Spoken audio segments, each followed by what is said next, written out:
কিতাবাদি বাজারে কিতাব, আমাদের কিতাবগুলি যে সব পড়ে মানুষ, তাইলে মোটামুটি এটা তার বুঝ হয়ে যাবে।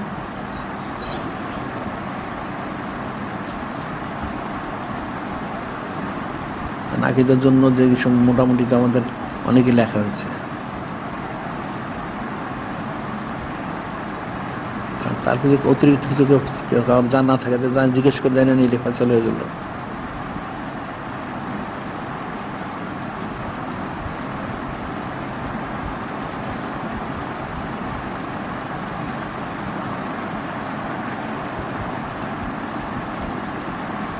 আর সব কিতাবের মধ্যে সব বিষয় থাকে না,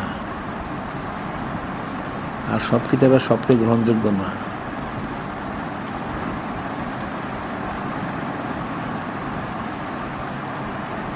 তফসির যেমন তারা যতই তফসিলি করে, প্রত্যেকের তফসিরে অনেক কিছু গলদ আছে।